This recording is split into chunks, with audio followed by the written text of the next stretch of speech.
Okie dokie, I believe we're all the way live. Hello and welcome to my graveyard. I'm your host of the evening, the Cemetery Man from Salem, Mass. Always taking names, kicking candy ass, live and in living color here with you only on Grande's Graveyard. Welcome back to another edition of the show where tonight we continue my longest series of running shows. Yes, I know this has probably been going on since the year of 2020. I mean, mid to late 2020.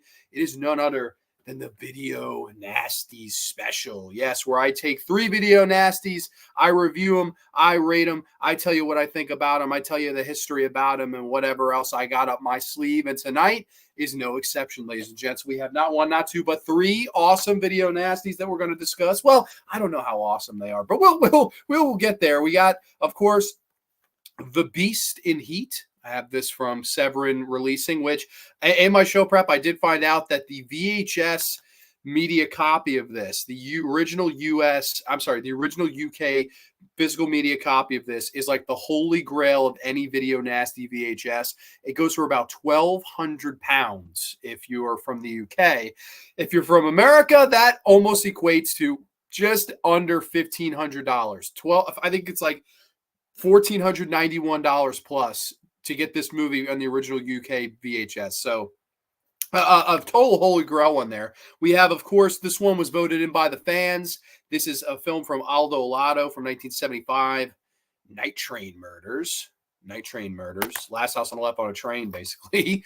And lastly, but not leastly, we have John Saxon starring in a film directed by Antonio Margheriti. It is none other than Cannibal Apocalypse, which, funny enough, just got announced for a new 4K today by Kino Lorber, who put out this Blu-ray as well. So freaking weird that I watched this on Tuesday night. By Thursday night, this goddamn thing's going to be obsolete soon because the 4K is coming with a vengeance. So absolutely crazy. We've got 3 Video Nasties and absolutely no regrets tonight on Grande's Graveyard as we dive into these movies. But first, let me hit the chat up. Let's see what's going on. We got Terry in the house. Terrence McGuana says, got the day off work tomorrow, so I finally get to watch my favorite weekly horror show. Terry, that means the world to me, man. I hope all is well with you. I will tell you this. I dearly miss you guys on Psycho Babble. I just like your energy that you used to bring every week, and I hope all is well with all of you. I really do miss that show. Selfishly, I miss that show, but I know life and work and all these things, kind of get in the way at times. So, man, I hope to see you back ASAP,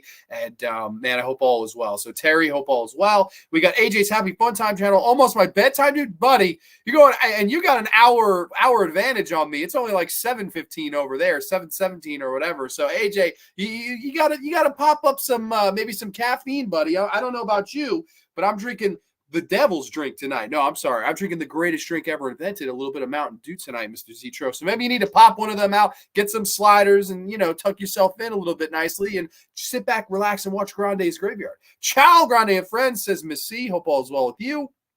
Let's get nasty. Video Nasties. Oh, hell yeah. I got the Bible out. We got the Bible of the Video Nasties out, the definitive guide. There wouldn't be a Video Nasty special without it. Looking forward to hearing Grande's take on Cannibal Apocalypse. All right, awesome. Well, that was the one I was planning on starting with, so we'll start there, no problem. We got AJ's Happy Fun Time channel waving to everybody. Awesome. 7:15. This guy's gone full Hollywood now. Honestly, I just needed a couple minutes more to set up tonight than usual. I don't know. I was just trying to make sure the lighting went good and making sure I had all the proper plot synopses and shit like that. It just kind of took me 10 minutes longer tonight. So sorry for the 10-minute delay. I hope it did not disturb anyone. Oh, it's Hollywood Grande's Graveyard. I'm full on Hollywood rock now. I've got to cut like a Hollywood Grande rock promo. Fast as a bull, strong as a buck. The greatest thing to hit Toronto because the Maple Leafs suck. Oh, no. 109 here in Scotland, but we're staying up for this show only on the Graveyard Shift with Terry. Hope all is well, buddy. We got Double H, Hearst Hill. What up, Double G? What's going on, my friend? Hope all is well with you. People saying hi. Hey, Hearst. What's up, y'all? Ghostface Brett's in the house. I know Ghostface Brett is on pins and needles to see the new Strangers movie, which looks like a beat for beat, shot for shot remake of the original piece of shit Strangers movie. So, everybody, I know you're super excited for that. We have Mateo in the house. Ciao, Grande. Come on, Graveyard. Let's get nasty. Oh, yeah. I'm excited, buddy. What? That kind of price for a poopy film? Well, hey, I will say this. I know that some of these, could be outrageously priced, even on Blu-ray. Like I believe when this came out on Blu-ray, it went for like 35, almost $40. I mean, come on, that's just crazy to charge for this. But yeah, no, I mean, that's the cool thing about Video Nasties. And I've said this before on past Nasty specials. I do want to own them all someday. I think I'm over 36, which would be the halfway point of the 72. I think I'm at 38 or 39 of Nasties owned. And of course, I would want to own one of them on original UK VHS. That's a dream of mine, but certainly not the Beast and Heat, because $1,500 American, 1,200 pounds, whatever. That is insane money for a VHS. But yes, no, apparently that's what it goes for. It is the Holy Grail UK Video Nasty VHS that is out there. And I did look to see if there were any for sale. I could not find one for sale. I found Korean ones for like $200, but no, that's not the Holy Grail. It's the original UK 1977 or 1978, maybe even 79 VHS of the Beast and Heat. That's the one that goes for super much money. So yeah, I'm outraged. I know. Hi everyone. Hey Grande, great to be awake to catch one of these live. James Abernathy, speaking of the UK, all the way from the UK. James Abernathy, welcome my friend. We got Brittany Ward in the Heezy. Hey Grande and Graveyard friends, welcome my friend. Hope all's well with you. I'm looking to get to the post office on Saturday to ship your shirt out, Brittany, so stay tuned for that. If I have any updates, I will totally give it a whirl. Sorry, just been crazy busy. I remember when back in the 80s when movies were first released on video and the dark picture looked pretty, and this was before they modified and remastered. Well, yeah, that's the thing. Tonight we're looking at 3 movies that I did get to watch in 1080p glory. But yeah, no, some of these, if you watch them in their original VHS transfers, I mean, they were just horrid looking. But I guess that was part of the appeal. That was part of the time, the era, what have you, and these movies that were, some of them were just banned based on the covers alone. And granted, these 3 I think do actually belong on Video Nasty's list, despite what people say and despite what people would argue. I don't know. I definitely think these 3 are worthy of being Nasties. But welcome, Slasher Fred. We got El Tenda's channel. Howdy. That's a first-time name, I believe. Welcome, my friend. Hope all's well with you. Antonio! Come on, Graveyard! Margarete! Oh, man. It's always fun to say that name. It's just so much fun. Ciao, everyone. Ciao. What's up, Graveyard fam? Let's get nasty. Triple M Mearnsy's Movie Mansion's in the house. Welcome, Mearnsy. Hope all's well with you.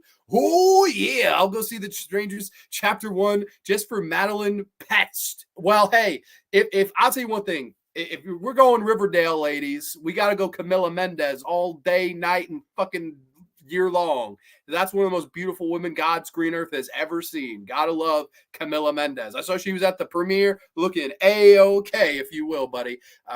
Hey, Missy, and what's up, Superstar Mearnsy? LOL, thank you. Cheers, Britt and Missy. Who let Mearnsy in this place? Uh-oh. Let's see. Hey, Slasher Fred. Hey, what's up? We got Nancy. Hi from Burlington, Vermont. That is a long way away. Hope you're doing well in Burlington, Vermont, my friend. The Strangers isn't that classic movie where 2 talk about killing the people they hate, and the other one suggests they switched the motives, and the first one thinks the other one is joking. No, that is I believe it's the 2008. It's like Liv Tyler, Scott Speedman, and they're like come back from a party, and basically these strangers knock on their door, and this is the new trilogy that's coming out, which I think looks like it's for the birds. I tried to watch The Beast and Heat on YouTube here, and it looked awful, equally awful to watch. Okay, well, we'll get to The Beast and Heat. Greetings from an Italian in Chicago. Well, hey, who's better than that? I know AJ's from Chicago. Strangers is Grande's favorite home invasion movie. Oh, obviously, yes. It's, for obvious reasons, a terrible home invasion movie. But everybody, we're about 9 minutes into the son of a gun. So we'll kick it off. Cheers. Cheers to a safe, happy, wonderful weekend. If you want to comment down below what you're drinking tonight, I've got the original OG Mountain Dew, the greatest brew in the whole wide world. But I guess we'll kick this show off hot. We'll kick this show off with a cannibal film. And if you're interested in my thoughts on all the cannibal films on the Nasties list, I did do a very old school stream where I talked about just the Nasties that are cannibal films in a video. It's got quite a few views. I believe it's like around 900 views. It's closing in on 1,000. A little bit old, a little bit, wonky. It was an older camera, but tonight, we're going to focus on this one from the year 1980, of course, starring the late, great John Saxon. This is a directed film by Antonio Margarete. It's Cannibals in the Streets, a.k.a. Apocalypse Dormani, a.k.a. Cannibal Apocalypse. Yes, brief plot synopsis. Mentally unstable Vietnam vets who were held captive by the Viet Cong come back to America after being rescued carrying a dangerous virus that turns people into cannibals when bitten. Yes, cannibals in the streets, aka Cannibal Apocalypse. I actually think this is a breath of fresh air when it comes to good, unique cannibal movies, because right off the bat, this is a cannibal movie that is not taking place in the Green Inferno. It's not taking place in the jungle, if you will. This is taking place in a city. And I believe the city is Atlanta, Georgia. So some part of Georgia. I know that El Pinguino, he saw that I was watching this on my story, and he was like, oh my God, I've been to some of the filming locations, and sent me pictures of when he went. So a lot of this was shot in and around Georgia.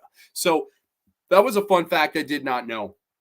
Now, of course, the movie does open in the jungle. We have these Vietnam War vets, fighting the war, fighting the good fight. And then basically they find their two friends that are down in like a pit, and they've resorted to cannibalism. They've been eating meat just in order to survive. And one of them, actually, you'll recognize as one of my other favorite Italian names. We could do this one with a little extravaganza too. It's Giovanni Lombardo Radici. Come on, one more time, Graveyard. Say it one more time, just for clarity, just for fun, just to be clear.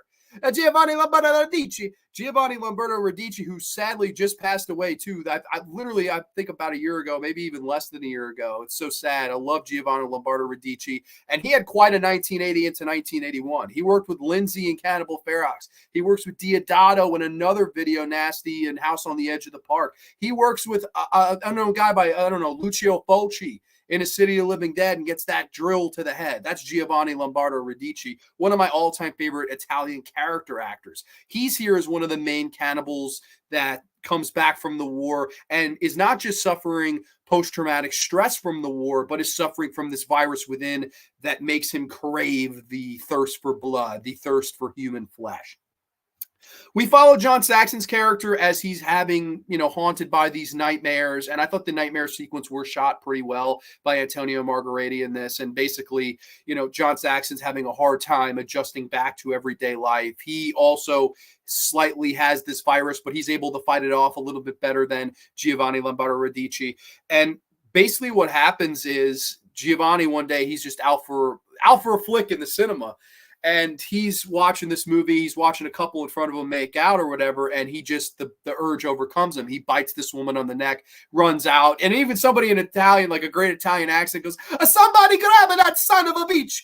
I thought that was quite funny. He kind of runs off, and John Saxon, talks him off the ledge or whatever. They take him in for custody. And then basically what happens is, slowly but surely, anybody that has been infected by this disease start to try to kind of come together as this big old cannibal faction and take over the whole goddamn city of Georgia, I guess.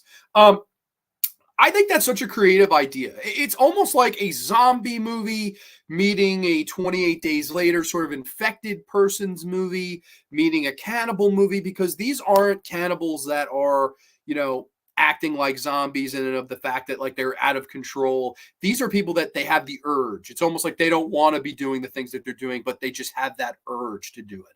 I thought that was creative. I thought adding the whole thing of the post-traumatic stress of the war and the horrors of war on top of this, I thought that was a unique kind of thing. What if we combined these two genres that normally wouldn't go? Right? Like, we use the Green Inferno jungle in the beginning, but, then we're in the city the entire movie, and these people are suffering from the horrors of both this disease and the horrors of, the post-traumatic stress that they faced in the jungle. I thought that was really, really creative. Now, I know that famously John Saxon said this was one of, if not the worst movies he's ever been in. I'm sorry, John Saxon. I've seen quite a few of your movies. No goddamn way. Now, it's no Black Christmas. It's no Nightmare on Elm Street, but it's damn better than Blood Beach. It's no Tenebrae, but it's definitely better than some other John Saxon movies that I have seen. Of course, John Saxon, a huge kind of horror legend, just character actor legend, period. He claims that there's the whole famous story that he got the script and it was solely based on the post-traumatic stress, aspect. There was no cannibalism, there was no blood, there was no guts, there was no gore. It was all psychological horror of this man coming back, trying to adjust to everyday life. More of a drama, if you will. Something more like Death Dream that Bob Clark would have done in 1972-ish. That was that was what he thought he was signing on for. Of course, when he got to the set, there was one day where they were passing around innards and guts and blood and special effects, and he was like, what's going on? What's this scene? And Antonio Margheriti said, well, this is the scene where we're going to disembowel people and people are going to get eaten and blah, blah, blah. And John Saxon apparently freaked out on set and was like, I'm going home. You need to send me my money for the day. I'm going back to the hotel. And John Saxon furiously walked off, went back to the hotel, and was not on a talking basis with Antonio Margheriti. They weren't talking. He was upset. John Saxon was fucking pissed. And it's a shame because I think that this is a really interesting movie for me. I don't really understand why he had such a big problem with the cannibalism aspect of it. Now, there are other aspects, and I see Mr. Terry putting this down here, that I personally found way more insane and disturbing, and this is the part right here. Love the part with John Saxon creeping on the neighbor's daughter. So, okay. That to me was easily the most disturbing. Well, one of the two most disturbing things in this. We have this neighbor girl who clearly has a crush on John Saxon. Now, the actress, you might ask, the actress is none other than Cynthia de Carolis. And if you don't know who that is, she was the little kid alongside Carl Malden and Argento's Cat o' Nine Tails, the original Cat o' Nine Tails. She's the little girl. And this is, of course, 9 years after Cat o' Nine Tails. She's all grown up. And even though she's all grown up, she seems like a little kid. I believe she was 20 at the time of filming this. She literally could pass for 15, 14, looked really young. So the scenes where she's trying to seduce John Saxon creeping on her, I found those scenes way more uncomfortable than any cannibalism in this movie because it just looked off. There's a wide age difference here, at least what it looked like on paper. Although she was 20 in real life, I just felt it was very uncomfortable upon a rewatch. I was like, damn, this is disturbing in its own way. And of course, I know that, she was apparently okay with it. He was apparently okay with it. It just doesn't age the greatest. And I know that the character in the movie, she has this nagging aunt that's trying to tell her everything what to do. And, oh, get back inside. Oh, do this, do that. It was weird because she's treating her like a kid. She looks like a kid. She's apparently 19 going on 20 or 20 period. And it just didn't sit right with me. I was like, that's a little disturbing. Now, there are some other things that are quite disturbing in this movie if you're, that are not for the faint of heart. There are scenes where they used real flamethrowers to try to burn the cannibals that eventually kind of escape into the sewers. And they burned real rats alive. They burned real rats at that time in that sewer alive with these flamethrowers. They were set on fire and died. So there is animal cruelty in this movie. Another reason why I think it belongs on the Nasties list. So you do have, the horrors of war, the gore of, the cannibalism. And there's some nice effects. There's an eye gouge. There's a really extreme French kiss where the female doctor who's infected, she goes to kiss the other doctor and she ends up biting his tongue out. There's a bunch of gore there. I thought that was a lot of fun. There's some crazy gore sequences for sure. A lot of neck bites, a lot of, guts and all that stuff. You have, of course, the animal cruelty. And then, of course, what looks to be an underage relationship, no matter what fucking age she was in real life, whether she's 20 or not. I mean, it's pretty disturbing stuff. So you have a lot of stuff that would, make this a nasty. And it makes sense for it to make the list. It makes sense that this actually was one of the 39 nasties that was prosecuted. This one was prosecuted. I believe one of the other ones I'm talking about tonight was prosecuted. The other one was acquitted after about a year of being on the list. They let that one go. This one here, though, I quite like. I think it's interesting. I think it's unique. I like its pacing. It's never boring. It's quite entertaining. It's quite, unique. I think Antonio Margheriti did a good job pointing the cinematographer in the right direction, making out these very interesting shots and telling this kind of sad story, this fatal story of this guy who doesn't want to be what he's become. And his wife does not want him to be this guy either, but it's something that's an urge. It's something that he wants to fight off, but eventually has to kind of give into that rage, that urge, that feeling that he has. And I thought that was such a unique kind of way to go with a cannibal movie. It's unlike any other cannibal movie on the Nasties list. Of course, Ferox, Holocaust, Cannibal Terror, which is a really bad movie. Man from Deep River. All these movies, they take place primarily in the jungle. They have primarily the same, a bunch of Americans going to the Green Inferno. What could possibly go wrong? And things go wrong.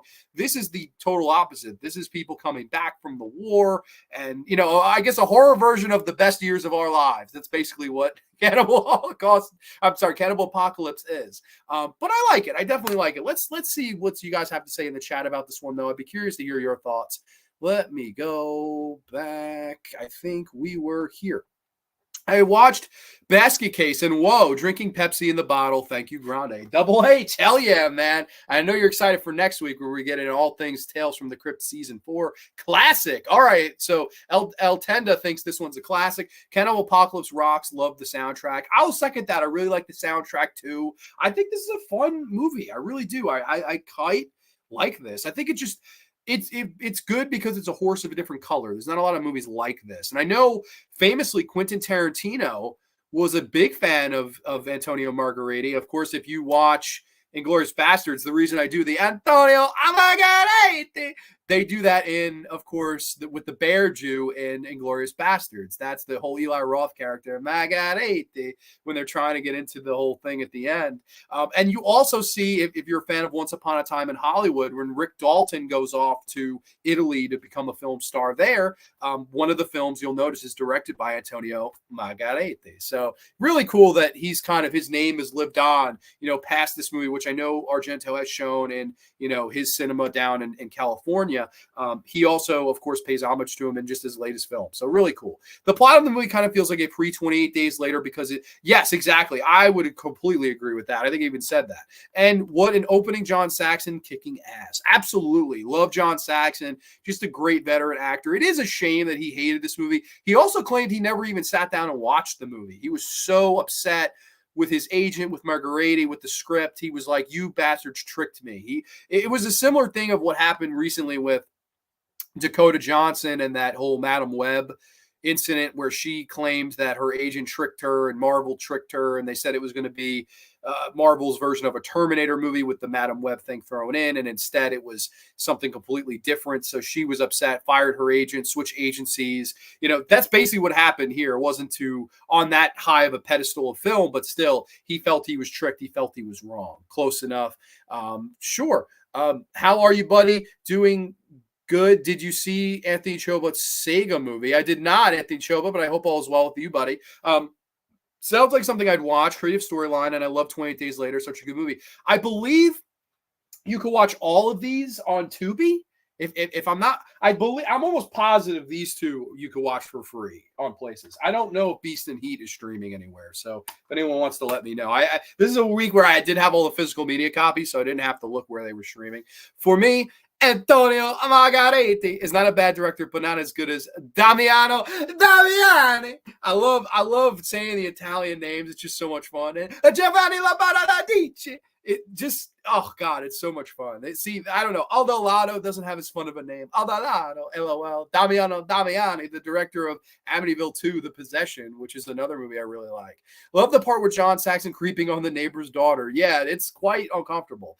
Was it the cannibal virus or was he just a creep? Now, they have that scene where she's trying to seduce him and he goes underneath her shirt. And I guess if you didn't have the virus, he would have gone in for a certain place. Instead, he gives her a little bite and you get the idea that she's going to be a cannibal by the end of the movie. So that's something that happens in it. But I think it was both. I think it was the urge of sex, but I also think it was the urge of the virus that he wanted to consume her, I guess. Did you watch my Anthony Chobot Saga movie? I did not, Anthony. I'm sorry. If you want, though, you can put the link down below. We can all check it out. She looked really young. Yes, those scenes are creepy. I agree. I thought they were uncomfortable.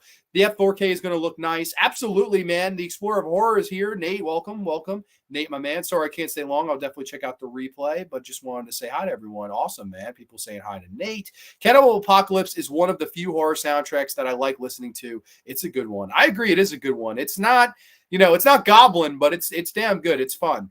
We got Liv Style Rewind in the house waving. Hello, Liv. How are you doing, buddy? By the way, okay, Anthony keeps asking about that. A classic movie for sure. Okay, yeah, no, I'm with you. I think it's a fun one.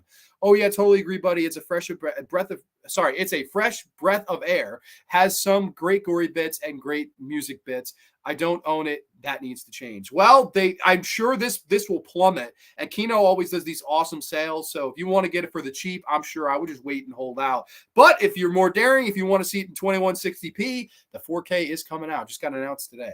Tales from the Crypt season 4. Hell yeah, that's next week only on the Graveyard. Do you think it has subtext on the savage experiences with soldiers returning from such a brutal war? I do. I think that's the point of the movie is the subtext. I do think that's the point of the movie. But that subtext is just that. It is subtext. It doesn't drown the picture. The picture's still entertaining. The picture's still fun. The picture still has very good actors and acting throughout. I think the movie itself works on all levels. The subtext works there. It's perfect. It's not beating me over a head with the message. It's kind of there subtly, and I can enjoy the whole ride, for what it is. So I think it's the best of both worlds. I really like it. Like an exploitation version of The Deer Hunter, because being in a Viet Cong cage is where it started. Sure. Beast in Heat I found on YouTube. Okay, there you go. BRB got to take a poopy of which I know that freaking Mateo loves Poopy Avati. Clay, welcome, Clay. Hope all's well with you, buddy. But yeah, no. So Cannibal Apocalypse, if I had to rate this one, I'm going to come in at like a 7.5, 8-ish out of 10. I think this is a solid movie. I really like it. I don't have major problems with it. Maybe a couple of things here or there, like thinking of like knocks of this movie. I do think there's a fun scene towards the end where the cannibals all kind of like gang up together in this hospital, and it almost feels like a wrestling faction forming. I always thought that was kind of fun. They take to the streets, and like I wish that they would have freaking like cleaned house, like wrestling style way. They do have this kind of brawl, but it's kind of cut away a little bit. I wish that could have been a longer extended sequence, but overall, I really do like the movie. That's my one gripe on the movie, but I do really like this. I think it's worth a watch. You can watch it on Tubi for free. You can get the Blu-ray probably for dirt cheap now that the 4K is available for pre-order. So Cannibal Apocalypse from Antonio Amagarete. And Mateo says, hands off, Poopy, hands off. Hands off, of course. That Poopy also did. I think Poopy did The House of Laughing Windows, which I know Mateo is a huge fan of. So is what it is. But now onto a horse of a completely different color. This one, of course, a nazisploitation movie from the year 1977. This one is quite disturbing and I think worthy of being banned too. And I think to this day in the United Kingdom, this one is banned. You still can't watch this in the UK.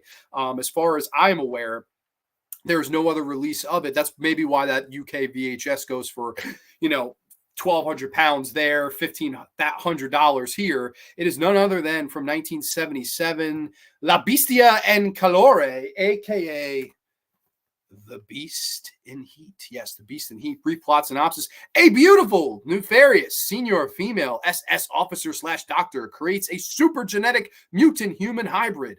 The Beast is a squat, mongoloid, hypersexually driven fiend, which she uses to torture and molest female prisoners of war. Wow. The Beast in Heat. This was disturbing. Now, of course, nazisploitation. We've talked about Love Camp 7 on this channel.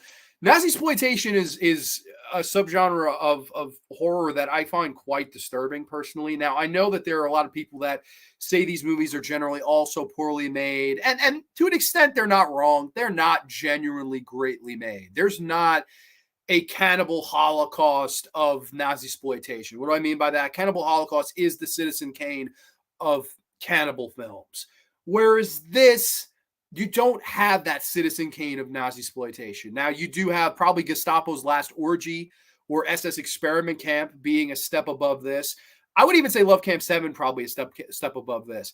This movie, though, I didn't hate it. I know it gets like a 3.7 on IMDb. It's pretty hated amongst, fans of horror movies and stuff like that. But I didn't mind this. I thought this was actually kind of an interesting movie, and I thought it was well shot enough that the locations were really good. But jumping into this thing, of course, this is directed by Luigi Bazzella. Not as fun to say as Margheriti, let's be honest. But we'll stick with the Italian, the extravaganza, if you will.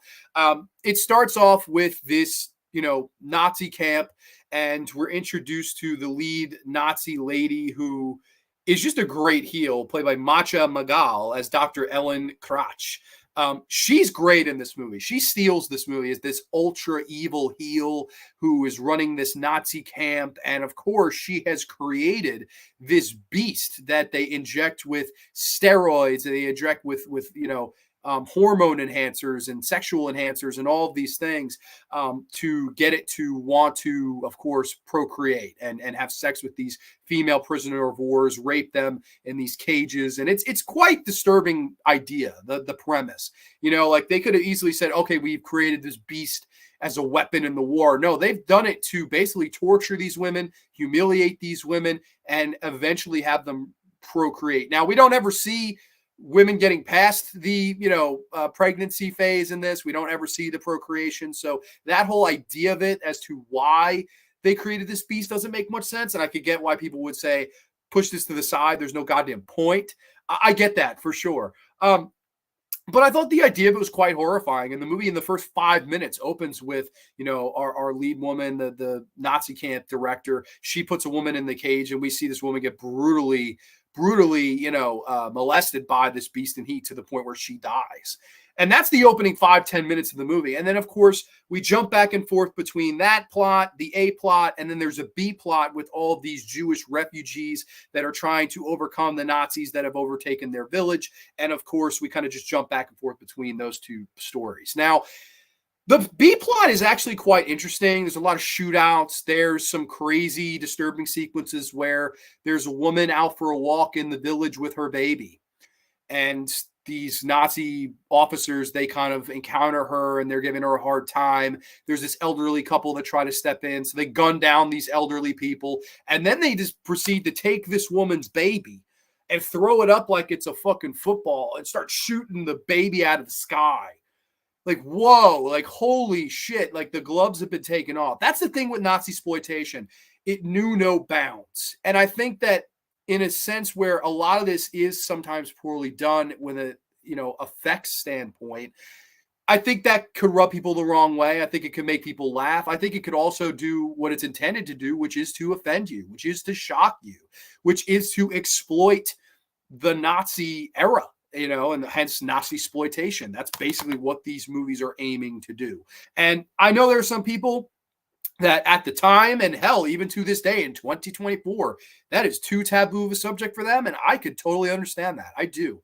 But I would be lying if I don't think that there's some things in this movie that they do well. Now, there are instances where I feel like they went over the line in a bad way. Like there is a scene where the beast in heat, he's raping a woman and decides to rip off her pubic hair to the point where he rips it off, keeps ripping, and she bleeds to death.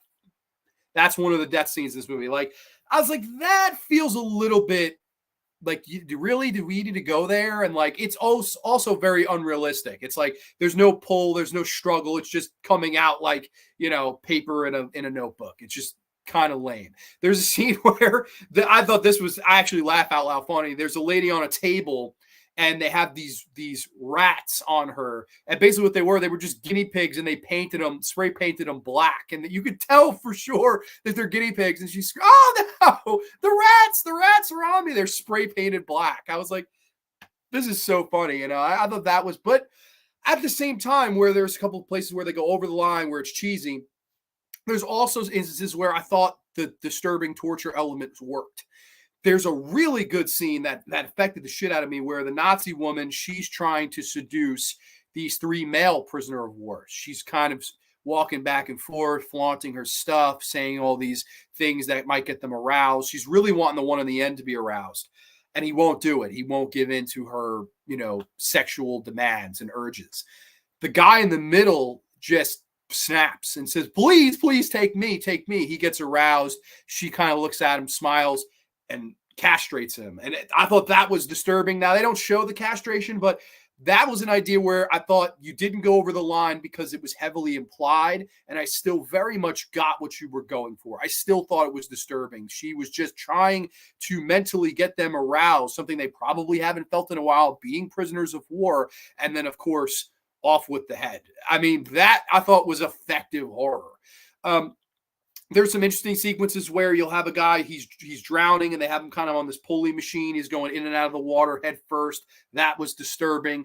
There's a guy where they have this bucket on him, and they set the top of the bucket on fire, and it's making this horrible like burn mark around his stomach, and he's screaming in agony. I thought that was pretty disturbing. There are some disturbing sequences that work in here, and for what it's worth, I thought they kind of made this movie halfway watchable. Now, I know a big critique in any review I've heard of this movie upon my show prep is boring, boring, boring. People found this boring.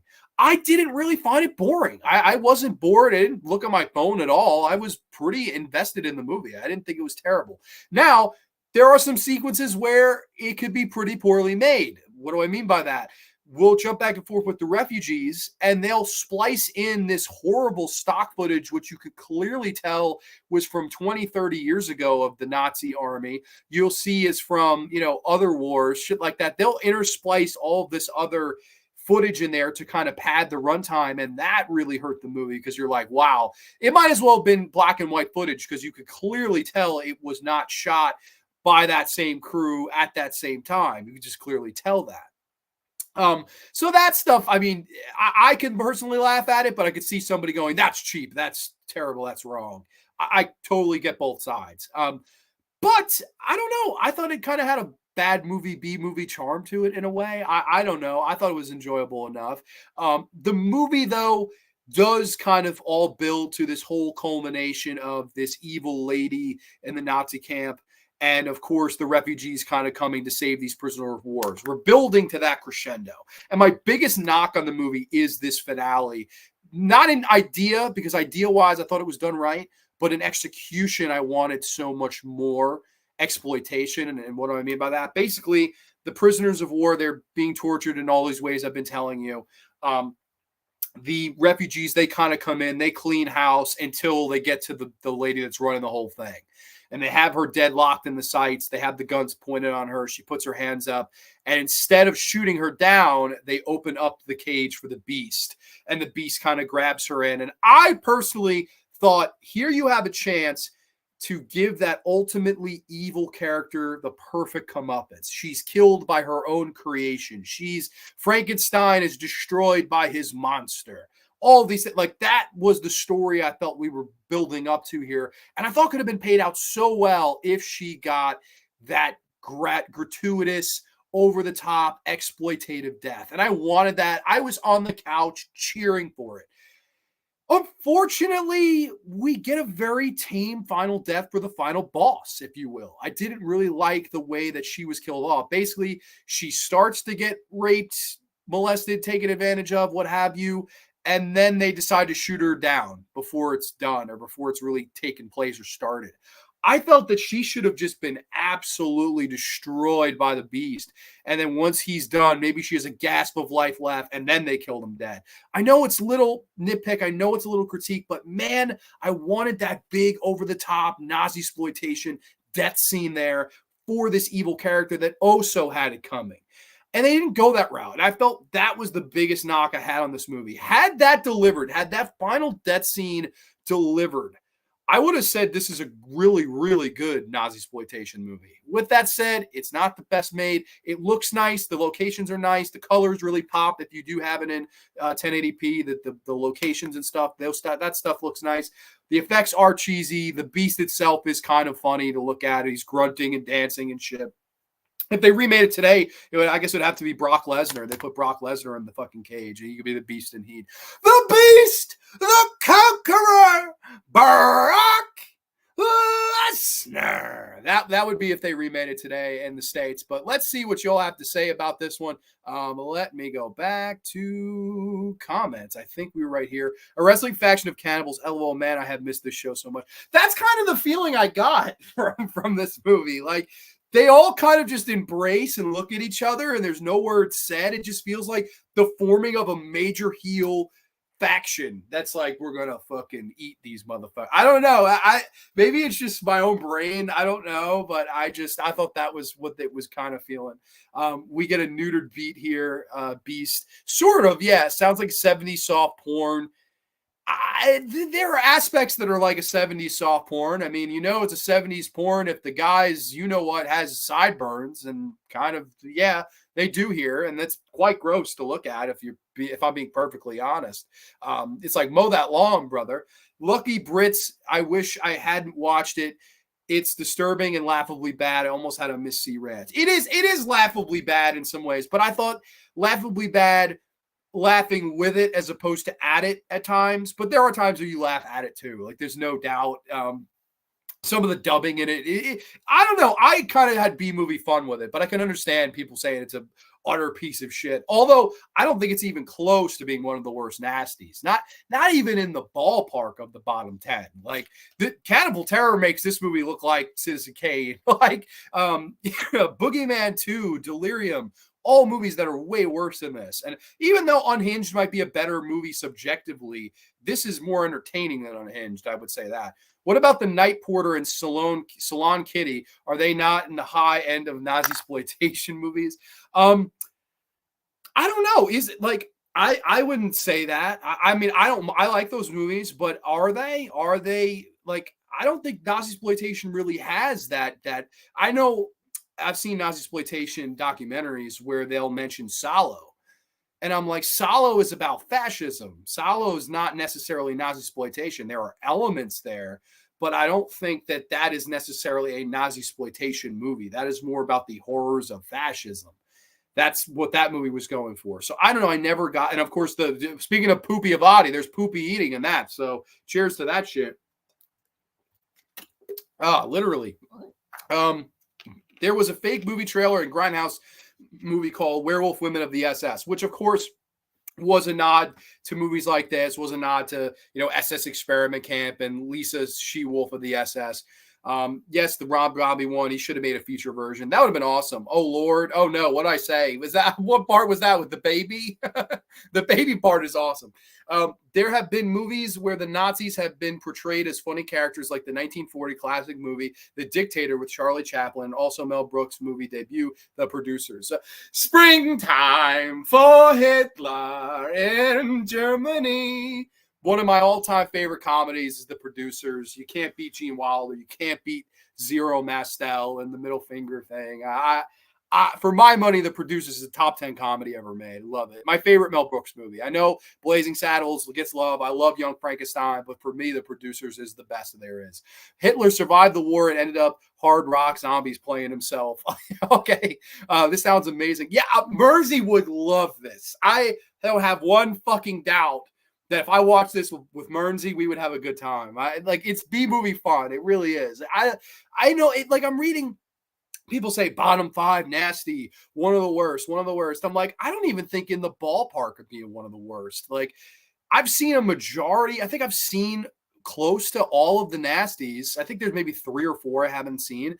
It's not even close to the bottom 10 for me. I don't, no way. Most disturbing movie, this or Salo. This movie sounds amazingly brutal. I would even say that this is not as disturbing as Love Camp 7, where, okay, this one is more gratuitous than Love Camp 7, which we covered on the last, I think, Video Nasty special. I would say Gestapo's Last Orgy is probably the most offensive when it comes to disturbing, when it comes to nazisploitation, at least that I've seen. But I would say Salo is a way better made film. And thus, it's way more disturbing in that way because some of the horror in this is very funny. Like the baby scene, I know on paper that sounds horrifying, but you can clearly tell it's just a fucking dummy. Like, same thing with, Mother of Tears. If you see Mother of Tears, you know the scene I'm talking about where you could clearly fucking tell that it was not a real baby, But it's funny. I don't know. I think it's funny in a way, but yeah, I would say Salo is more disturbing to answer your question. Totally up your alley, Mearnsey. Sure. Mearnsey would say it's amazing. I find possible death by pubic hair. Yeah, no, it's weird. Like, I was like, what the hell, man? Like, the scene where he's like ripping out her pubes and biting out, and she's like screaming and then just passes out and dies. I'm like, that wouldn't kill you, would it? Like, just the hair part? Like, I was like, huh. But this is not the only movie we get a vagina death. We're about to talk about another one. So we're getting nasty tonight. I just found my Tails baseball cap earlier today. Synthetic. Gotta rep it. Man lives in the sunlit world of what he believes to be reality. But there is, unseen by most, an underworld, a place that is just as real, but not as brightly lit. A dark side. One of my favorite shows of all time. Never seen it, but I'm laughing. The deformed hillbillies from Hills Have Eyes, especially the one that rapes the female soldier to get her pregnant. Like, oh no, just throw the whole vagina away. Yeah, basically. It sounds pretty fun to watch with a couple beers and some buddies. I think so too. The people that kept saying it's boring, I'm like, bro, where did you find this boring? Like, I've seen boring. This ain't boring. Like, it's poorly made in spots. It's bad, stock footage in spots. There's no doubt about it. But like, another movie I know you love, Mountain of the Cannibal God, and Umberto. I'm sorry, is that Umberto Lindsay? Yeah, it's Umberto Lindsay. I'm pretty sure that's Umberto Lindsay. Or am I wrong? No, that's Martino. That's why my brain's like, no, that's Sergio Martino did Mountain of the Cannibal God with Ursula Andrews and Stacy Keach. That's another movie that uses stock footage of crocodiles and animals and stuff. Again, not the greatest movie ever made, but a fun B movie, entertaining adventure cannibal movie. In my opinion, I don't know. I don't know. Maybe it's me. Coming late. Did you cover Ilsa, She-Wolf of the SS?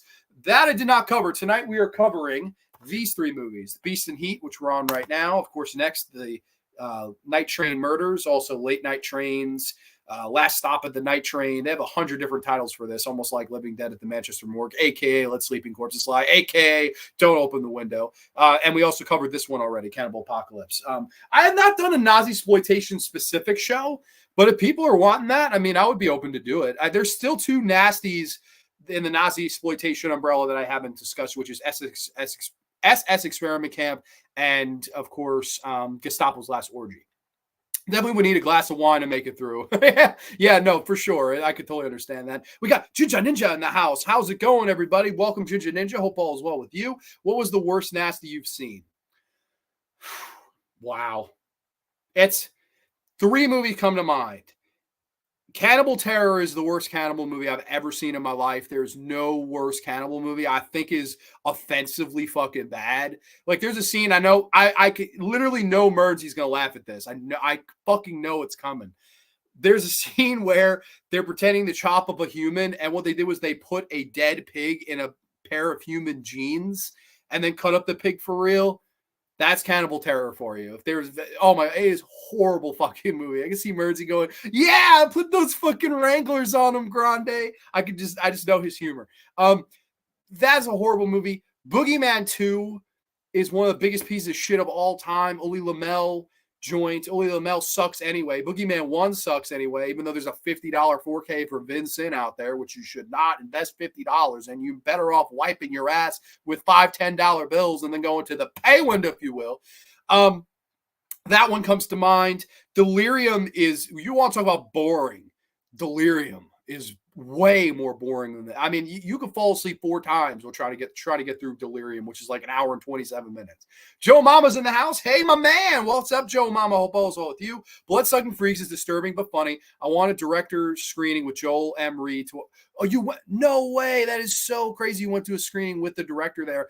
I love that movie. I have 2 different editions. I did cover it on a very popular episode of Grande's Graveyard called Exploitation Explosion. That's one of my favorite. That's my favorite trauma film. It's that. It's Terra Firma. It's Toxic Avenger. I like a lot of Romeo and Juliet, Poltergeist. I like a lot of trauma films, but Bloodsucking Freaks, oh my God, Mother's Day. Bloodsucking Freaks is forever the best to me. So if you want to see my review on that, I did review it. DEATH, Death by Vagina. Yes, Miss C about to be the worst way to go. Yeah, no, it's quite brutal. It's definitely a brutal way. But yeah, no, I don't know. I just felt the lead heel actress needed a better death scene in this, and I would have put it like 7 out of 10 on it. With that said, I'm going to go with a solid 5 out of 10. I think it's a 5 out of 10. It's passable. It's just about average. It's offensive enough in spots. It's over the line in spots. It's well made in spots. It's poor made in spots. It's your classic mixed bag. But I think for an entertainment value wise, I would give it the pass. I was not bored for a minute of this. So I don't know. Maybe it's just me. Maybe I've seen so many more boring films that this did not put me to sleep, but I don't know. A lot of people seem to disagree and say it is boring. But if you want the UK VHS, get ready to spend £1,200 or $1,500 American. So if not, $25, $26, $30 in the ballpark of that with The Beast in Heat on Blu-ray from Severin Films. So if you want to check this one out, I recommend it. I don't think it's that bad. Let's see. Oh yeah, Delirium's so bad. Well, that's one that I'm like, yeah, this one is deserving of the whole, oh, it's so boring title for me. That's just me though. But of course, rounding out the show tonight, we have a movie from 1975, a movie that you guys, the fans, voted in when I did the little poll. Thank you guys so much. This movie beat out like Evil Speak and Night School. I forget the other movies that I had on the poll, but this one was voted in by the fans. So this was the movie that you guys voted for me to review here tonight on Grande's Graveyard. A movie that I've always wanted to like it more than I have, and a movie that I feel like I should like it more than I do.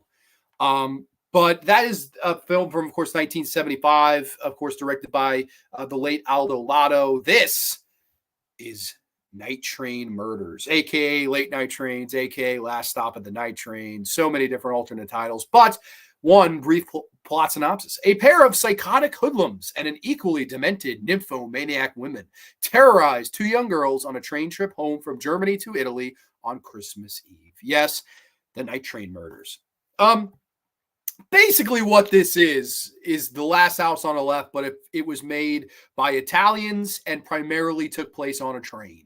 Last train on the left, last late night train on the left.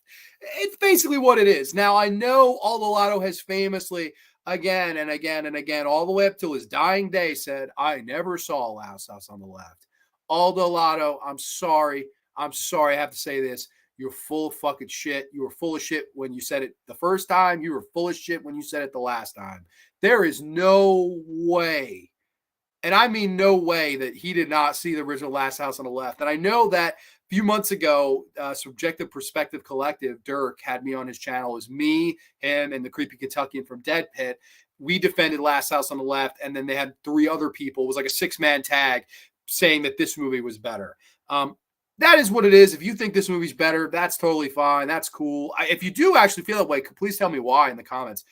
I don't feel that way. I think this is cheap imitation. I don't think this is the greatest movie in the world. Again, it does do some things right, but I think it does more things wrong. And I think with the whole debate of Last House on the Left versus this movie, I think that this movie, while some say is just as disturbing or more disturbing, I don't think this movie had the same impact as Last House on the Left did.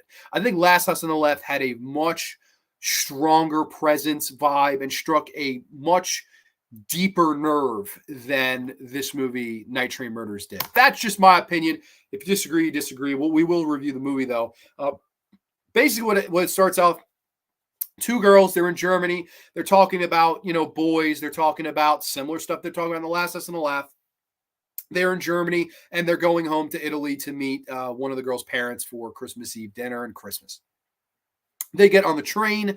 Of course, there's these two hoodlums that also are on the train. At first, they kind of ask them, hey, could you cover for us? We don't have the, train tickets. Can you bail us out? They hide them in the bathroom. Oh, no problem, no problem. And then basically learn that these guys are hoodlums and are kind of sadistic hoodlums in that. Then there's also, of course, the legendary character actress who did quite a few movies this one year, but one that stands out, Macha Merrill, who you may remember from a little movie this same year, 1975, Dario Argento's Deep Red. She's the psychic lady. There's a murderer in here. That lady in the very beginning of Deep Red who's saying, there's a murderer in here. There's a murderer in here. One of the first victims of that movie. She plays the lead heel antagonist in this, Macha Merrill. So cool to see her. You also have Irene Miracle as one of the girls, Margaret. She goes on to be in Argento's Inferno. So crazy. You have a lot of people that would go on to work with Argento or even work with him in the same year. She does a good job as this kind of sadistic lady. And I thought one good aspects of this movie is her character has a nice, interesting kind of psychology to it, where we are introduced to her. She's in this kind of black outfit. She has this veil over her face, and we see her put the veil up. She unveils herself.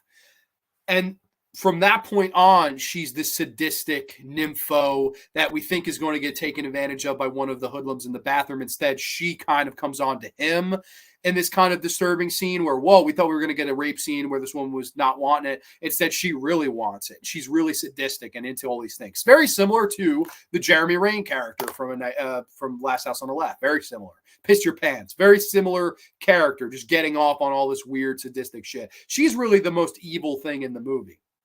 And when she unveils, we see her true colors type of deal.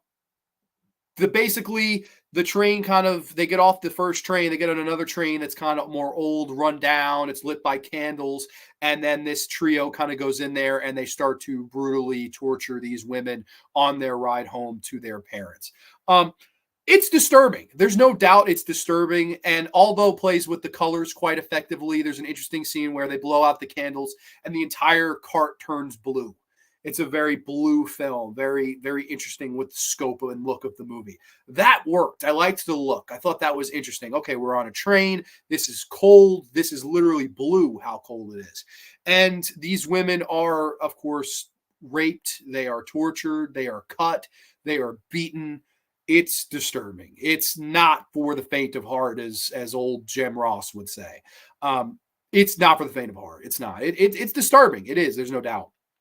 But with that being said, I feel like it misses that impact. There's part of it that doesn't work for me. And what part of that, while it's disturbing, it didn't have balls. It didn't have that oomph that puts Last House on the Left over it. There's a lot of political commentary on violence and society and blah, blah, blah. Some of the dialogue in this movie is so unneeded, so unnecessary, so preachy that it makes you want to fast forward through some of it.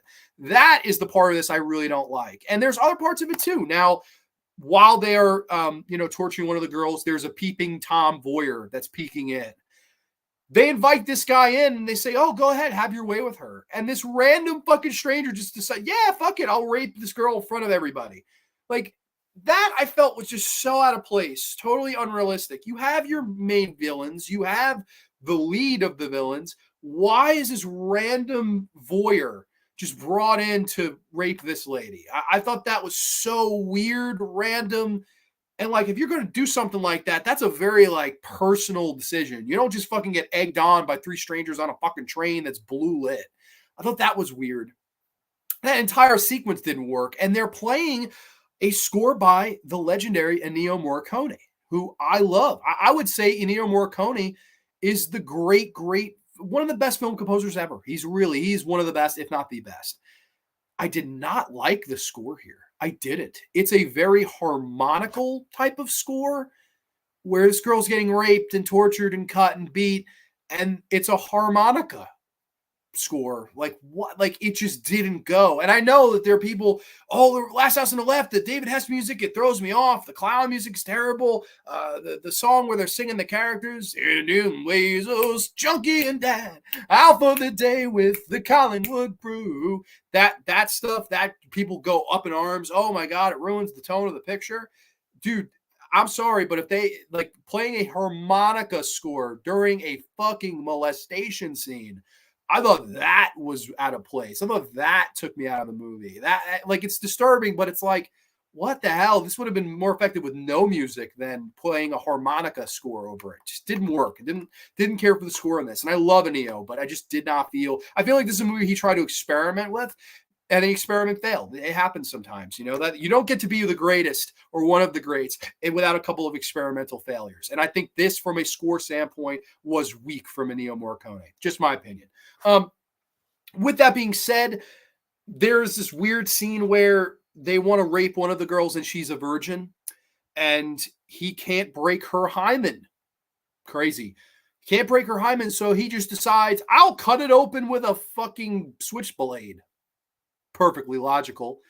He cuts her open, but she freaks out and he accidentally stabs her too deep and she bleeds out and dies from that. So she gets stabbed there with a blade and just bleeds out and dies. And they're like, oh, wake up. The villains are like, oh, wake up. You're just playing. You're pretending, but she's really bled out and died, which I thought that was weird. You have these sadistic people that don't seem to have any kind of moral compass. And then out of nowhere, oh, okay, now we killed this lady. Now we have a moral compass. It was so less natural and organic than that classic scene in the OG Last House on the Left with David Hess.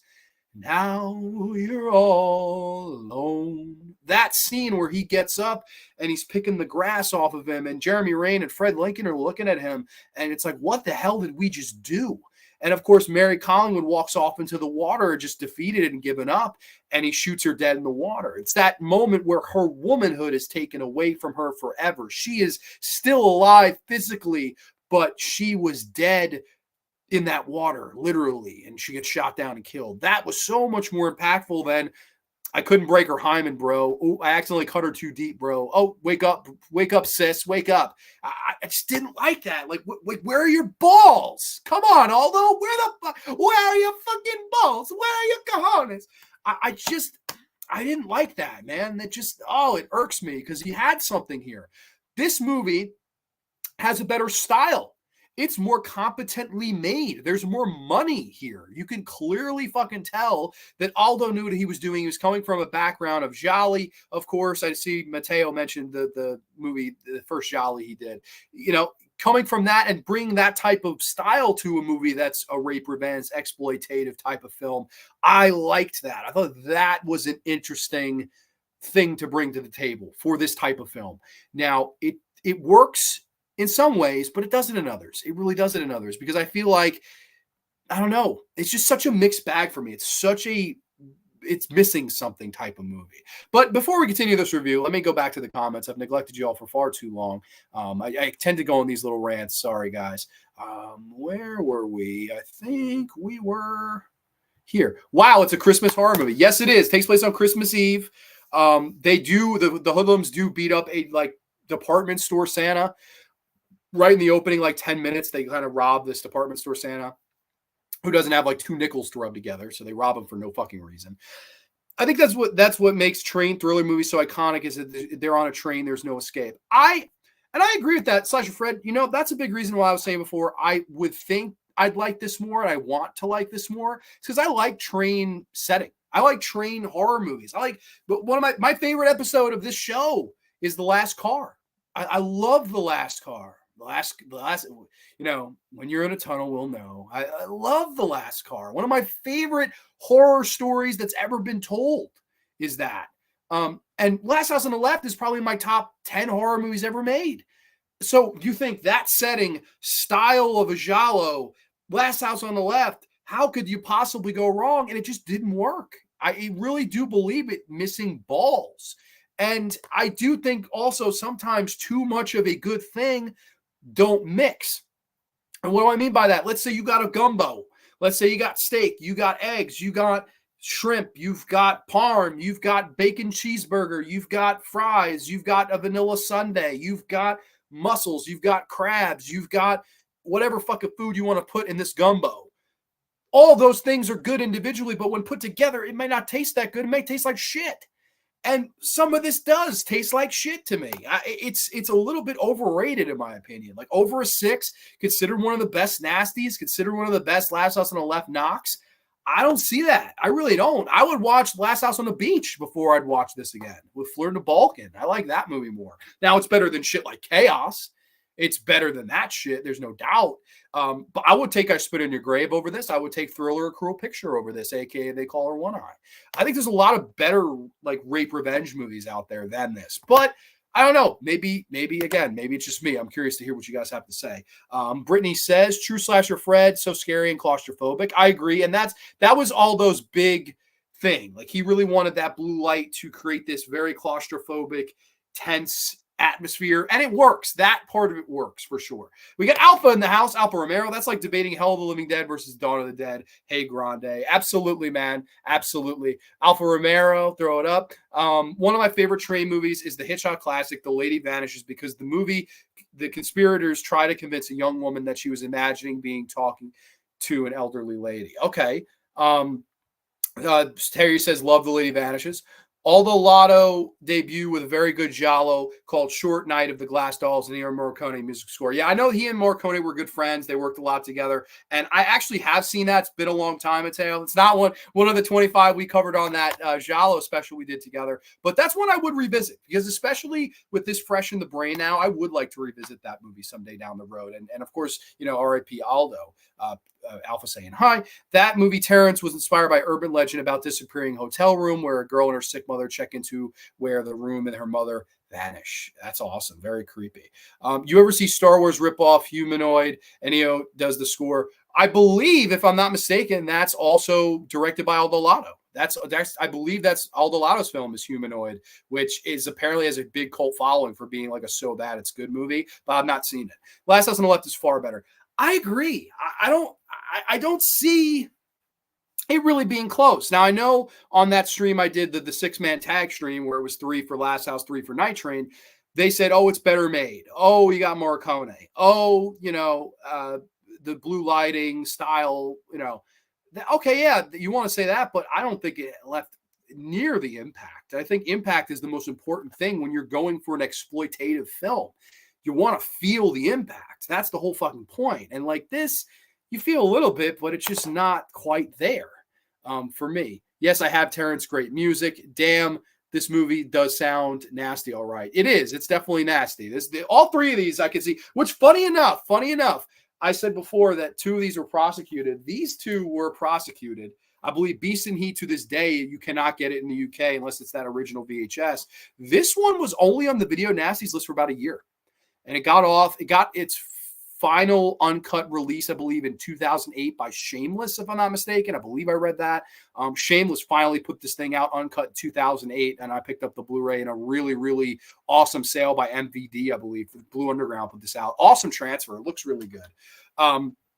If you're a nasty collector like myself. I know Clay picked this one up recently. I never seen it. We'll have to check it out. Yeah, be curious to hear your thoughts, man. I'll be curious to hear everybody's thoughts on this. Midnight Meat Train, Howl, and Creep are all lovely horror films set on a train. Russ is in the house. Hey, guys, you can vote for Russ for the next Horror Tuber of the Month. Russ, if you want to put that link down below for people to vote for you. Russ is a great guy, just really, really cool people, always supports the Graveyard, and I really like his style and taste in film. So, Russ, hope all is well with you, man, and good luck in the competition. Sleepless Train Scene.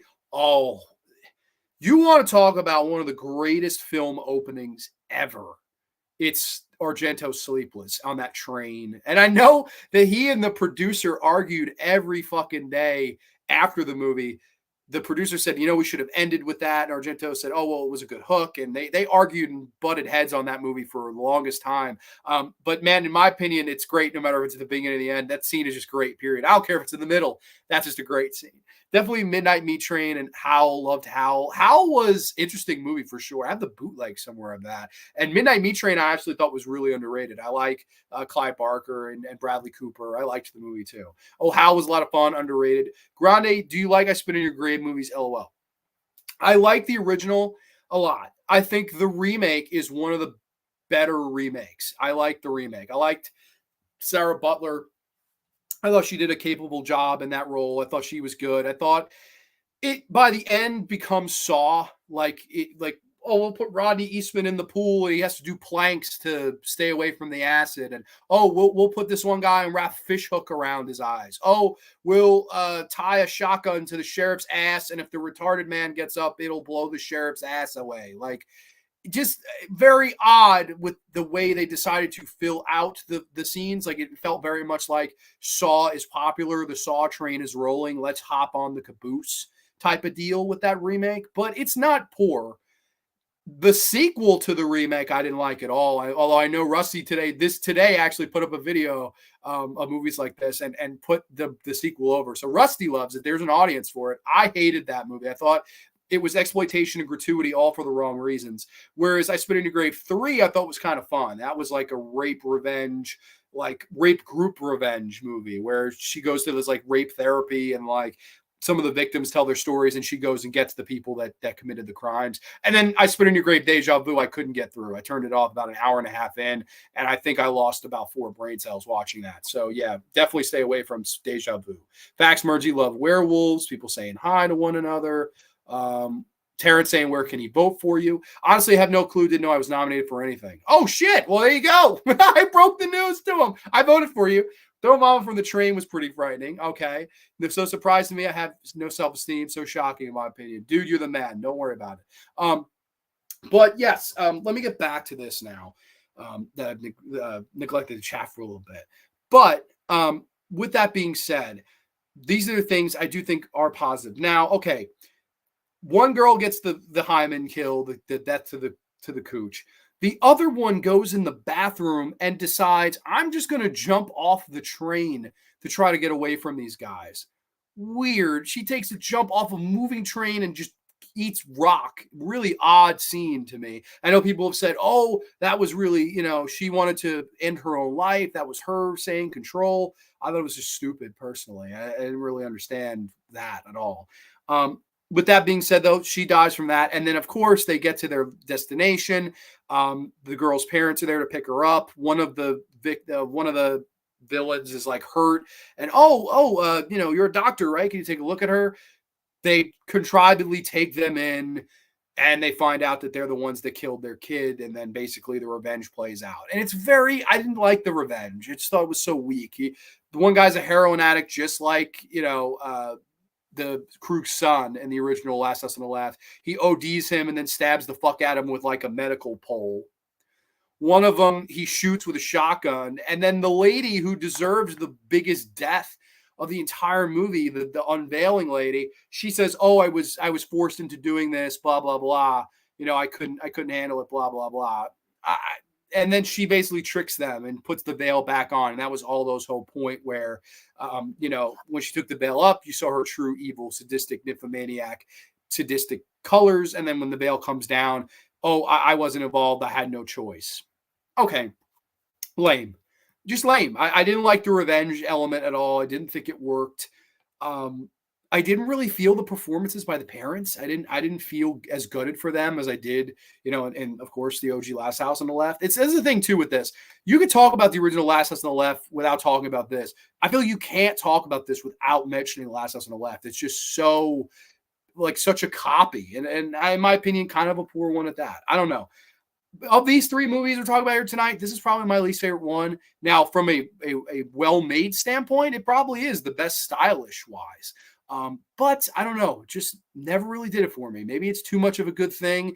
Maybe it just didn't have the balls. Maybe it just didn't have the impact. I don't know necessarily what is missing, but there is something missing for me. So for me, this one's a little overrated. It's not the worst nasty in the world. From a technical standpoint, you have to put it above some movies like Frozen, Scream, and, I don't know if I put it over Mardi Gras Massacre. Mardi Gras Massacre is poorly made and edited, but it's funny and more entertaining than this. But like I said, there's nasties that are just so poorly made that this would go over just from a well-made movie standpoint. But overall, 4.5 out of 10, maybe, probably 4.5 out of 10. Style is there. Substance is missing.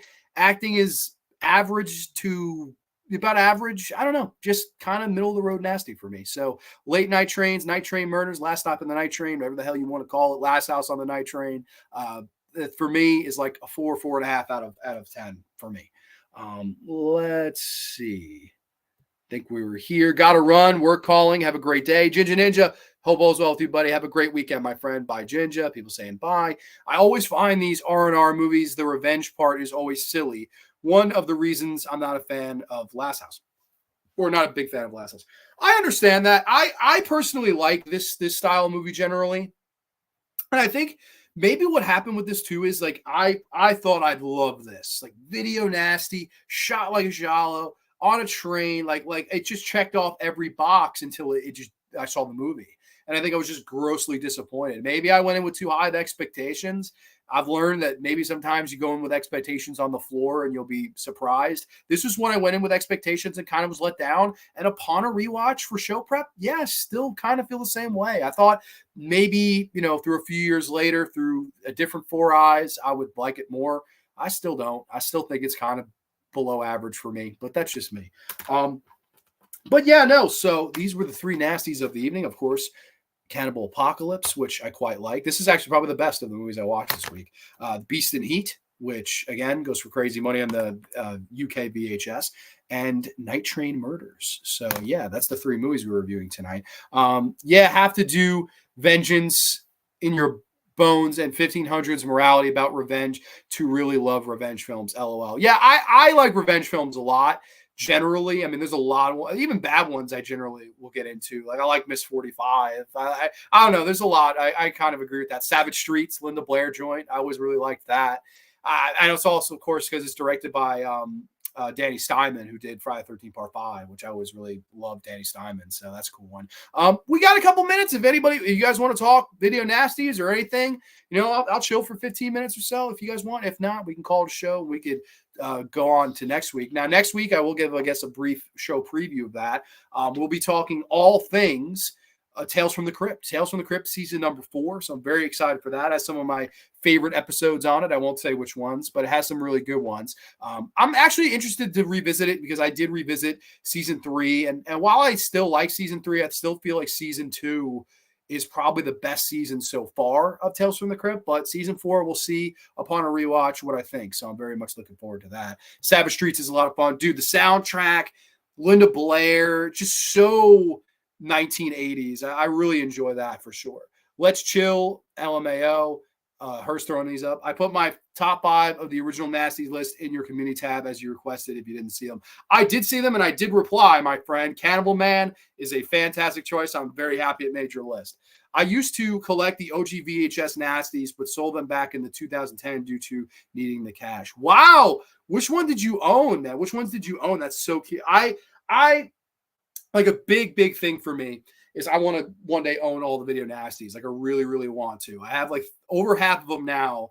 And I definitely should do a video where I talk about the nasties that I want to own or the ones that I do own. I'll show them up the physical copies. There's a couple of double dipped on.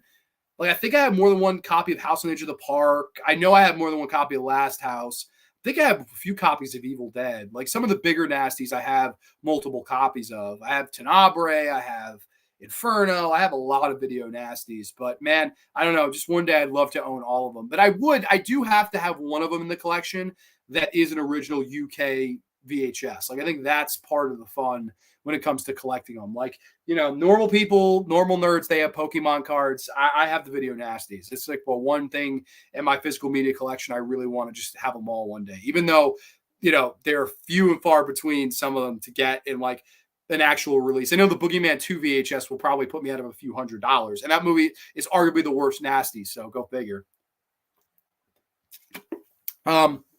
Let's see. I agree with your thoughts on the I Spit in Your Grave movies. Deja Vu is one of the first films I've ever seen. I turned it off. I got about an hour and a half in. They decapitated Camille Keaton and I just turned it off. I was like, this is absolute horseshit. So Mir Ziarki, you should have stayed retired, buddy. What nasties do you think are super underrated, Grande? Well, funny enough, Rusty mentioned one of them is Cannibal Man. I think Cannibal Man is the most underrated of the video nasties. It's AKA called Week of the Killer, which is the better title for it. I definitely think is the better title for it because it tells the story of this guy who he's very poor class. He lives in this really like sweatbox house. He works in a slaughterhouse. He has this very pretty girlfriend that loves him very much. And then one night they, get in this scuffle with this cab driver and, he kills the cab driver accidentally. And then he has to start murdering people to cover up the last murder. And he's disposing of the body parts in the slaughterhouse. I thought it was a great movie and it has a lot of like homosexual subtext and stuff. It's a very ahead of its time movie. Like the movie's made over 50 years ago by Eloy de la Iglesia, who I just think was a really underrated filmmaker. I really liked his style and his voice. And I thought that the movie itself really worked. It's probably the most underrated, but other ones, let me think.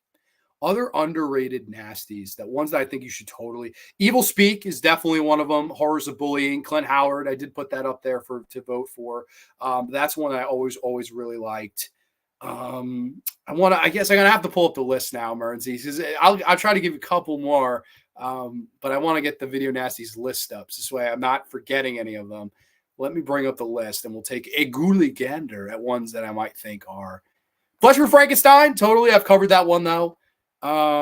Let's see. Devil Hunter's horrible. That would be in the bottom 5. I thought Fight for Your Life was really good, even though I know that it's like really tough watch for people, and I understand why. Um, let's see. Love Camp Salmon was okay. As Experiment Camp, Tenebrae, Bay of Blood, The Beyond, Zombie. These are movies that aren't underrated. Dead and Buried, I would say. Dead and Buried would be another one. Dead and Buried and Don't Go in the House. Those are two are nasties that I don't understand why those movies don't get more love. I love both those movies. Love Evil Dead. Oh, me too. That's, to me, I always say this is the gold standard of independent horror filmmaking is the original Evil Dead from Sam Raimi. Sad news. I heard Sam Raimi's getting divorced. 31 years, he got divorced today. So if there's any positive that comes of that, we might get a Spider-Man 4. So who knows? Because he's going to be looking for money. I don't even consider Deja Vu as existing in my world. I don't even include it in. Okay, so there you go. See, me and Rusty might disagree on I Spit in Your Grave 2, the sequel to the remake, but we are on the same page with Deja Vu. My UK friends told me about the video nasty period in the 1980s where they had to ask for stuff in code at the counter to arouse suspicion. Oh, of course. Yeah, that's why I love the phenomenon. And this documentary that Severin put out, this 3-disc, 14-hour video nasty special edition is so awesome. It's like it's my Bible. Like I always say this, like, oops, one of the discs just popped out. It like the Christians have the fucking, Bible, and then this is my Bible, the Video Nasties 3-disc special edition from Severin. I just think this thing is just so awesome. So I don't know. I always really liked that. Nightmare Maker, Don't Go in the House, Zombie Creeping Flesh, Dead and Buried, Evil Speak, Evil Dead, Boogeyman 1 and 2. You love Boogeyman 1 and 2? Oh, these are ones you owned. Okay, I loved hunting them down. Okay. I was going to say, you loved Boogeyman 2. I've never heard of that. Hearst Hill, see you next week, Grande. Gotta walk the pug. Ciao. Go walk the pug, brother. Awesome, man. Hope all's well. Do you have in mind actor spotlight? How about the director spotlight? Do you think you'll do it? What I think I'm going to do, honestly, as I think I'm going to do Stanley Kubrick director spotlight. That's what I'm leaning towards doing. However, if I do that, I've got to start soon. Like I've got to literally coincide it with the Tales from the Crypt because I've got a whole season of Tales from the Crypt and entire filmography of Stanley Kubrick to watch. So I'm thinking that's what I'm going to do.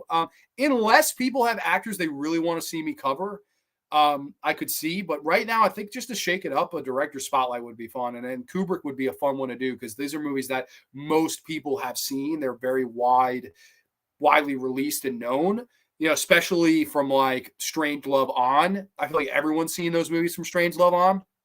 But like I would love to talk Lolita and The Killing and some of other Kubrick's films. So I'm leaning towards doing that one. But we'll see. We'll see for sure. I have to make that decision very soon. Grande, sincerely hope you don't spend $1,500 or $15,000 for the Beast and Heat. I don't have $15,000 to spend for the Beast and Heat, my friend. I would never do that. I already own it. So this one is, you could check this one off the list of owning it. But I will. I'm telling you, I will own all the nasties someday. And I will have an original UK. I don't know which VHS I will have, but I will probably one of the cheaper ones. Whichever one's cheaper is the one I'll probably target. But I don't know the whole pricing tree there. I know Beast and Heat's at the top after the show prep this week, but I don't know what necessarily is at the bottom as far as pricing wise. Code Red released it uncut as Apartment on the 13th floor for some reason. I saw that. Yeah, that's so odd. I think Zombie Flesh Eaters is one of the best, and Dead and Buried, Cannibal Apocalypse, awesome picks. I just got a hold of the Cannibal Man 72, but not seen it yet. I think it's a great movie. I think why people don't like that movie is the title. Because it says Cannibal Man, and I think people expect somewhat of a cannibal film, and it's not. The only cannibalism in it is all inadvertent, because he's disposing of the dead bodies in the slaughterhouse, mixing it in with the meat, and then one point he goes to the diner, and they say, oh, the burger you're eating, that meat's from the diner, or from your slaughterhouse. And he thinks about it, it's like, oh my God, I'm probably eating humans right now. That's the only reason that in America they used Cannibal Man to try to sell it. And of course it blew up, and of course people that saw it felt very ripped off and discouraged. But it's really, the real name of the movie is called Week of the Killer, where it's this kind of, I don't know how to explain it. Like it's a serial killer film, but it's also about the sexuality of this man. It's very sexual themes, classism themes. It's a very deep film. I always thought it was a fucking masterpiece, but people fucking hate it. Possession might be the best film. Wow, yeah, no, that Possession is just great. I have Possession on I think a Chinese DVD of Possession. It's so fucking good. Possession to me is the best horror breakup movie It's one of it considered. It has one of the best horror performances ever from Isabella Gianni. I love Possession. Possession would have to be in the top 5, top 10 nasties ever, for without a doubt. Evil Speak is good. Saw Clint Howard at Motor City Nightmares. Didn't say hi though. Just saw his forehead from across the room. That's awesome. In fact, it is by a wide margin. Okay, so that's number one for you by a large margin. I think for me, I'd have to say Cannibal Holocaust is the best nasty, just because of how raw that movie is, how disturbing it is, and the horror in that movie. It's just, to me, timeless. The effects, I know people get upset with the animal cruelty because it was real, and I understand that. I do think it was a different time. I do. There's no defense for it, but I do think it was a different time. And I know that you can't watch the movie in 4K with the animal cruelty cut. They cut that stuff out. So if you have the Grindhouse releasing Blu-ray, which to me is the best release of Cannibal Holocaust, never throw it away, never upgrade to 4K because you're downgrading, because you're not getting the movie uncut. Keep that Blu-ray by all costs, because you'll never see that animal cruelty cut released again. So it is what it is. And I know, again, people probably go, oh, fuck you. No, listen, hear me out. As crazy as this will sound, the animal cruelty in it adds to your disgust of the heels in the movie. It adds to, I don't like these people. I want to see them get what they have coming to them. They are the scum of the earth. They are the real cannibals. And that's the whole point that Deodato's trying to drive home in that movie. I truly think Cannibal Holocaust is the best ever. But when it comes to nasties, but that's not to say that Last House on the Left is not right there. That's not to say Possession isn't right there. That's not to say Evil Dead, which is probably the most important of all those movies, is not right there. So those would all be right there as well. Dead and Buried is great. Definitely an underrated joint. Evil Dead is a classic. Evil Dead is one of my favorite films of all time, though. I love both. I think the trilogy is great. I love Army of Darkness 2. Evil Dead 1 was so important to the horror genre in a lot of ways, because it was the independent horror movie that made other fucking up and coming independent horror movie filmmakers realize we could do this. You know, we could do this with no money and creativity. And I really, really think that Sam Raimi rode on the wings of a George Romero, and Night of the Living Dead is a movie where zombies walk, where in the Evil Dead, zombies fly almost. At least that's kind of what, or Deadites or whatever you want to call them. I really do believe Evil Dead is like one of the most influential and important independent horror movies ever made. Look at a guy like Peter Jackson. I don't think there is a Peter Jackson without Evil Dead. You know, I don't think there is a Dead Alive without Evil Dead. I don't think there's a Bad Taste, Meet the Feebles without Evil Dead. I just think Evil Dead is so important. Gotta love Extro. Extro is a Section 3 nasty, I believe. But yes, it is on the Section 3. Almost Died looking at the Tenebrae Blu-ray. $60 plus no way. I thought the Tenebrae got a 4K release that was like $50.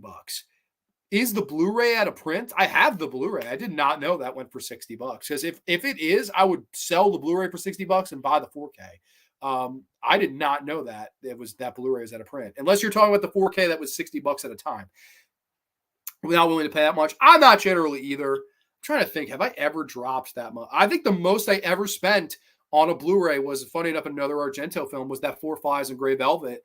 That was a scam from Severin. And I think Severin is disgusting to this day because of that whole fucking thing. What's promoted as this giant box set, and it's a fucking regular standard 4K.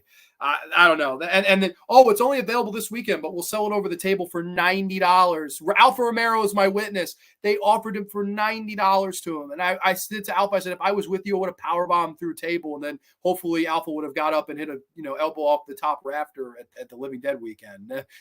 I mean, just disgusting. Saw The Boogeyman in high school was a tough watch. Yep, it is. That's true. Ole Lamel, Death, Taxes, and Ole Lamel stinks. How could I forget Toby Hooper's The Fun House, which was banned by mistake? Because they thought it was the Last House on Dead End Street, which was so funny because Last House on Dead End Street could use the whole notoriety of being a nasty, and they accidentally banned it because they thought, oh, Toby Hooper's name's on it. It must be a Texas Chainsaw Massacre,